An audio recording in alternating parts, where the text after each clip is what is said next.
आगे चलते हैं और जैन की बहन सिस्टर उससे बात करते हैं। अस्सलाम वालेकुम बेटा। वालेकुम अस्सलाम। क्या नाम है? उम्मे लैला। उम्मे लैला जी। आप स्कूल पढ़ती हैं? मैं यूनी जाती हूँ। यूनिवर्सिटी जाती हैं, माशाल्लाह। जाहिर है जब आप यूनिवर्सिटी जाते हो तो फिर आप समझदार हो, अच्छे बुरे को समझती हो। जी। उम्मे लैला, क्या हुआ? पुलिस का क्या रवैया है? जीरो से मुझे सुनाओ, जरा तफसील से सुनाओ। अम्मा की चूंकि तबीयत भी खराब है, वो सही तरह बात भी नहीं कर पा रही हैं, तो हौसला करें और जरा मसला पूरा सुनाइए। पुलिस का रवैया ये है, जब हम जनरल हॉस्पिटल थे वहाँ पर आए थे पुलिस वाले रिपोर्ट के लिए पूछने के लिए, तब इन्होंने हमें कहा कि आप जिनको उनके घरों का पता है आप किसी को भेज दें, जिनको अहमद के घर का पता हो, असद रिजवी के घर का पता हो, ताकि वो हमारे साथ जाएं, हम रेड करें उनके घरों में, अभी उन्हें अरेस्ट करते हैं। तो ये मेरे कज़न को साथ लेकर गए, मेरे 2 कज़न वहाँ पर इनके साथ गए। इन लोगों ने जब वहाँ से जनरल हॉस्पिटल से उन्हें थाने लेकर गए तो वहाँ पर उनको कह दिया कि आप जाकर देख कर आओ गुज्जर हाउस, अहमद का जो घर है उस गुज्जर हाउस से मशहूर है वहाँ पे मज़ाक में, आप जाकर देख कर आओ, अगर अहमद की गाड़ी वहाँ पे खड़ी है तो हमें बताएं, हम आकर गाड़ी उठा लेते हैं। इन्होंने कौन कह रहे हैं ये? पुलिस वाले। मेरे वाले कौन, क्या नाम है? जो वहाँ पर उस टाइम आए थे वो इंचार्ज एहसानुल्लाह आया था। ठीक है। उसके बाद शायद एक डीएसपी आया था, उसका नाम नवीद था, और साथ में पुलिस की नफरी थी। ठीक जो जनरल हॉस्पिटल आए थे। ठीक है। तो इन्होंने ये बात की, एसएचओ भी था वहाँ पे, तो इन्होंने ये बात की कि आप हमारे साथ चलें। जब मेरे कज़न साथ गए तो इन्होंने वहाँ से उन्हें अकेले भेज दिया गुज्जर हाउस, जाकर देख कर आओ, अगर अहमद की गाड़ी खड़ी है तो हमें बताओ, हम आकर उसकी गाड़ी को लेते हैं। बिल्कुल ठीक है। जब मेरे कज़न्स वहाँ पर अकेले गए, उन लोगों ने वहाँ की वीडियोस वगैरह बना ली, उन्होंने आकर बताया कि पुलिस साथ नहीं गई है, ना इन्होंने कोई रेड वगैरह की है वहाँ पे, इन्होंने हमें भेज दिया था। उससे अगले दिन जब मेरे भाई को वेंटिलेटर पे लेकर गए, उसके बाद हम थाना मज़ंग गए। वहाँ पर एसएचओ निकल रहा था तो मेरी वालदा ने एसएचओ को रोका कि मेरे बेटे को गोली लग गई है। क्या नाम है बेटा एसएचओ का? मुस्तनसिर। ठीक है। तो ना ये बोला मेरी वालदा ने कि मेरे बेटे को गोली लग गई है, वो वेंटिलेटर पे है, इस तरह आपने रात को रेड का कहा था लेकिन आपने हमारे ही लड़कों को वहाँ भेज दिया। तो एसएचओ ने कहा कि मेरी दाढ़ में दर्द है, आप जाकर इंचार्ज से बात कर लें, बाहर ही थाने के बाहर। हम इंचार्ज एहसानुल्लाह के पास चले गए, तब इंचार्ज ने कहा कि माजरत के साथ हम उनके 3 लड़के ले आए थे। ये भी इन्होंने झूठ बोला, हम 3 लड़के ले आए थे उनके पकड़ के, इस वजह से हमने कोई रेड नहीं की। आप अभी एक अपना कज़न को, मेरे कज़न को, आप अभी एक लड़का अपना छोड़ जाएं यहाँ पे जो हमें साथ लेकर जाए, जो मतलब हमें उनके घरों का बता दे, हम रेड कर लेते हैं। हम अपने कज़न को दोपहर 2-3 बजे के पास वहाँ पर छोड़ आए। उसके बाद रात के 10 बजे उसने कॉल की कि इन्होंने मुझे थाने ही बिठाया हुआ है, ये कहीं लेकर नहीं जा रहे हैं, रेड्स वगैरह के लिए नहीं लेकर जा रहे हैं। मैंने इंचार्ज को कॉल की तो वो मुझे कहता है कि वो तो थाने में है ही नहीं, एहसानुल्लाह। मेरे पास मैसेजेस भी हैं जो मैंने इंचार्ज को किए कि वो आपके ऑफिस के बाहर बैठा हुआ है। इन लोगों ने मेरे कज़न को कहा कि मीटिंग चल रही है, तुम अभी ऑफिस के बाहर बैठो, बाद में लेकर जाएंगे। फिर मैंने इंचार्ज को कॉल की, मैंने कहा देखिए अगर आपने नहीं लेकर जाना मैं उसे वापस बुलाने लगी हूँ। फिर ये लेकर गए रेड के लिए, मतलब पुलिस ने उनको पूरी भागने की, आगे पीछे होने की मोहलत दी थी। कितने घंटे थाने में बिठाई रखा रेड के हवाले? 2 बजे से लेकर 10 बजे तक रात। हाँ जी। ठीक है। जब उसकी कॉल आई मैंने उसे पूछा कि गए हो, तो उसने कहा नहीं अभी तक थाने में ही हूँ। ठीक है। नहीं लेकर जा रहे। फिर उसके बाद एहसान को कॉल की, फिर उसके बाद मैंने मैसेज भी किए कि आपके कमरे के बाहर बैठा हुआ है और आप मुझे कह रहे हो कि आपका कज़न है ही नहीं यहाँ। उसके बाद किसको कॉल की बेटा? एहसानुल्लाह को, इंचार्ज इन्वेस्टिगेशन मज़ंग। जी जी। अच्छा, इसको कॉल की तो ना फिर ये लेकर गए रेड में, लेकिन वहाँ से इन्हें कुछ भी नहीं मिला। उसके बाद दोपहर अगले दिन इतवार को 16 जुलाई को इतवार वाले दिन डेथ हो गई थी और दोपहर 12 बजे डेथ हो गई थी। फिर वहाँ पुलिस आई, फिर उसके बाद पोस्टमार्टम वगैरह। उसके बाद से पुलिस का हमारे साथ रवैया ठीक नहीं है। हमने एहतजाज भी किया था, तो वहाँ पर जो सिविल लाइन एसपी हैं, हमजा नाम है उनका, वो आए थे। उन्होंने कहा था कि आप यहाँ से डेड बॉडी को लेकर चले जाएं, आप तदफीन करें, हम ओवरनाइट इनको अरेस्ट करेंगे, ये हमें उन्होंने कह दिया। लेकिन उन्होंने तब भी कुछ नहीं किया। कुलों के बाद जब कॉल की उनको तो उन्होंने कहा कि वो लोग आकर अपनी बेल्स दे गए हैं, उनकी अटैरम हो चुकी है। ये हुआ। उसके बाद भी पुलिस की कोई कोऑपरेशन नहीं है। फिर अहमद अब अरेस्ट हो चुका है। इसी दौरान हमें वहाँ से मजांग पुलिस के एक ड्राइवर हैं तनवीर राजपूत, उनकी कॉल आई, मेरे कज़न से उसकी बात हुई, उसने धमकाया। ड्राइवर की कॉल आई? हाँ जी। क्या कहा? उसने मेरे कज़न से कहा कि सुलह करनी है या नहीं करनी, तो मेरे कज़न ने उसे कहा कि नहीं, जवान मौत है, हम लोगों ने सुलह नहीं करनी है। तो आगे से कहता आखिर पे जाकर तो सुलह हो ही जानी है। और उसके बाद ये कहा कि असद रिजवी आया था, वो तो बयान दे कर गया है कि ये सब मजाक में हुआ है, हम लोगों ने जान के गोली नहीं मारी है, तो तुम लोग क्यों झूठ बोल रहे हो, क्यों ऐसा कर रहे हो। ये तनवीर ने मेरे कज़न से बात की। क्या बोला है? कि मतलब इन लोगों ने गोली चलाई तो है, ये तो किया, वो किया, तो हुआ। कहता है कि तुम लोग उन पे इल्जाम डाल रहे हो क्योंकि असद रिजवी बयान दे गए, ये सब कुछ मजाक में हुआ है। अच्छा। उनका कोई ऐसा सच कसूर नहीं है। ये तनवीर ने हमसे बात की। मेरे कज़न ने जब मुझे बताया, मैंने तनवीर को कॉल की, मैंने कहा आप कौन हो? कहता वो असद के बयान है मेरे पास। मैंने कहा आप हो कौन, मतलब SHO इंचार्ज हो, आप क्या कर रहे हो?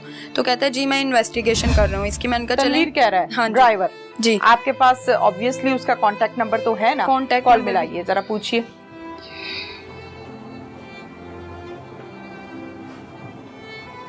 ड्राइवर इन्वेस्टिगेशन करता है, ये भी मुझे आज पता चला। नहीं मिल रही है जी, दोबारा ट्राई करें। नहीं मिल रही। ठीक है। अच्छा जी, ड्राइवर कह रहा है कि मैं इन्वेस्टिगेशन कर रहा हूँ। कहा कि ना मैं इन्वेस्टिगेशन कर रहा हूँ, तो मैंने कहा मैं थाने ही आ रही हूँ। लेकिन जब हम थाने एंटर हुए तो ये बाहर मिला हमें। तो कहते हैं कि वो असद के बयान थे, मैं थी और मेरी वालदा थी। तो मेरी अम्मी ने कहा कि हम ऊपर जाकर DSP से बात करते हैं आपके बारे में। DSP साहब का क्या नाम है? काशिफ खलील। हमने उनको जाकर बताया कि इस तरह आपके ड्राइवर ने ऐसे, पहले हमें नहीं पता था ड्राइवर है। हमने जाकर कहा कि एक तनवीर राजपूत है जिसकी कॉल आई है, मैंने उसकी पिक्चर भी दिखाई इनको। तो ये कहते ये तो ड्राइवर है। तो ना इन्होंने कहा कि हम इसे बुला लेते हैं, इसे पूछते हैं इसने आपको क्यों कॉल किया। हमने कहा इसने हमें कॉल किया। जब हमने बताया जाकर, उसी टाइम इसने मेरे कज़न को वॉइस नोट किया कि तुमने उन लोगों को बता दिया है, तुमने उन लोगों को क्यों बताया, मैं तो तुमसे वैसे पूछ रहा था, उन लोगों को वॉइस नोट है आपके पास? जी मेरे पास होगा जी, जरा वो सुना दे। ਉਹ ਆਏ ਨੇ ਥਾਣੇ, ਉਹ ਕਹਿੰਦੇ ਸਾਨੂੰ ਨੇ ਰਿਕਾਰਡਿੰਗ ਸੈਂਡ ਕੀਤੀ ਹੈ, ਕੀਤਾ ਯਾਰ ਮੈਂ ਤੇ ਤੇਰੇ ਨਾਲ ਕੰਨੀਆਂ ਗੱਲਾਂ ਹੀ ਨਹੀਂ ਕੀਤੀਆਂ। ਗੱਲ ਇਹ ਕਿ ਤੈਨੂੰ ਜੇਕੇ ਦਾ ਜ਼ਰੂਰ ਪੁੱਛਿਆ ਤੇ ਤੂੰ ਭਾਈ ਪਤਾ ਨਹੀਂ ਯਾਰ ਕੀ ਕਹਿੰਦੇ ਨੇ, ਚੰਗਾ ਯਾਰ ਤੂੰ ਸਾਡਾ ਮਹੱਲੇਦਾਰ ਹੈ, ਬੰਦੇ ਦੀ ਇੰਨੀ ਬੇਇੱਜ਼ਤੀ ਹੁੰਦੀ है। ये कि जेके भी जो है, जेके भी मुलजिम है। ठीक है। उसके बारे में भी इसने पूछा था कि आप बताओ जेके कहाँ रहता है। ठीक है। तो मेरे तनवीर का आप वॉइस नोट सुना रही हैं। ठीक है। ड्राइवर का तो काम ही नहीं है ना कि वो इन्वेस्टिगेशन को देखे, उसका तो जॉब ही और है।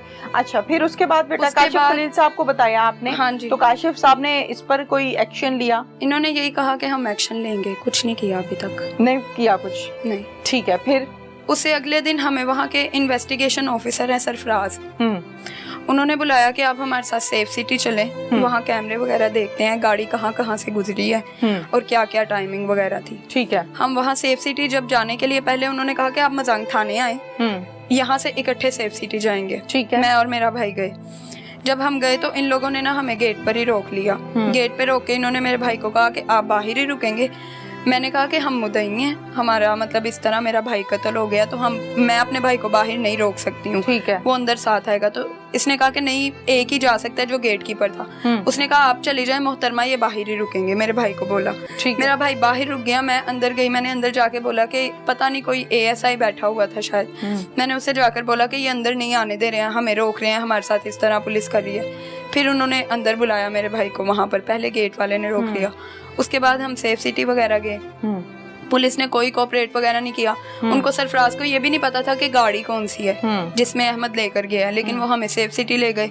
पूरा एक दिन उन्होंने हमारा वहाँ पर ज़ाया किया। कोई उन्हें सेफ सिटी के कैमरा वगैरह से भी नहीं कुछ मिला, ना उन्हें ये पता था कि कौन सी गाड़ी में लेकर गया। ठीक है। उसके बाद ये हुआ मिल सका क्या? कैमरास फुआल नहीं थे, चल नहीं रहे थे कि वहाँ से वीडियो मिली? वो रूट ही, मतलब इन लोगों ने जो गाड़ी वगैरह देखी है, हाँ। उसे गाड़ी का ही नहीं पता था। उसने सारे रूट्स वगैरह देखे हैं, उसे हाँ। गाड़ी का ही नहीं पता था कौन सी गाड़ी है। एक गाड़ी जो थी अहमद के पास, उसकी फोटोज मैंने इनको भेजी थी कि ये गाड़ी भी हो सकती है, तो वो वही गाड़ी ढूंढने गए हुए थे। इसके अलावा उनके पास इन्फॉर्मेशन ही नहीं, कोई भी नहीं। ये IO है, इन्वेस्टिगेशन कर रहे हैं, कुछ भी नहीं उन्हें पता था। एक दिन इस तरह हमारा ज़ाया किया। उसके बाद अहमद इनके पास है, इनकी पुलिस कस्टडी में अब अरेस्ट हुआ। तो इनसे हम पूछते रहे, हमें बताएं आपने मुलजिम को पकड़ा है। इन्होंने कुछ भी नहीं बताया। फिर मैंने इंचार्ज इन्वेस्टिगेशन को कॉल की। मैंने कहा कि मैं उम्मे लैला बात कर रही हूँ, जैन अली की बहन। इसने मेरा फ़ोन काट दिया। फिर मैंने डीएसपी को मैसेज किए। जब हमें ये पता चला कि मतलब अहमद जो है एएसआई के कमरे में खाना वगैरह खा रहे हैं, मुझे मेरी वालदा ने, मेरे कज़न ने आकर बताया, तो तब मैंने इसको कॉल की यही कहने के लिए कि वो पकड़ा गया है, आप हमें ये भी नहीं बता रहे हो कि आपने उसे अरेस्ट किया या नहीं, और ऊपर से वो खाना खा रहा है आपके डिपार्टमेंट में बैठ के। इसने मेरी कॉल कट कर दी। फिर मैंने डीएसपी को मैसेज किए। वो मैसेज देखने के बाद डीएसपी ने मुझे आगे से मैसेज किया कि आपको इंचार्ज कॉल करता है अभी। तो मुझे उसने फ़ौरन कॉल कर ली। तो मुझे कहता है कि मुझे नहीं पता था आप कौन है, मैंने इसलिए कॉल कट कर दी, ये वो, हत्ता कि मैंने अपना नाम बताया था। मुझे कहता है मुझे नहीं पता था आप कौन है, मैंने इसलिए कॉल कट कर दी, ऐसा वैसा। अहमद पकड़ा गया। मैंने कहा लेकिन वो एएसआई के कमरे में खाना खा रहा था। तो मुझे कहता है आप आकर कमरा बता दें कौन सा, आप कमरा बता दें। कमरा बताएं वो किस कमरे में खा रहा था। काशिफ साहब कह रहे हैं नहीं, वो जो इंचार्ज सरफराज, ठीक है, सरफराज ये बात कर रहा था। उसके बाद ना हमें 12 को कॉल आई डीएसपी की। तो ना इन लोगों ने हमें कहा कि आप थाने आ जाएं। आप थाने आए, आकर आप अहमद से पूछें जो भी मतलब बात वगैरह है, आप एक बार आकर उससे मुलजिम से बात कर लें। ठीक है। हमने कहा ठीक है। हम लोग यहाँ से चले गए।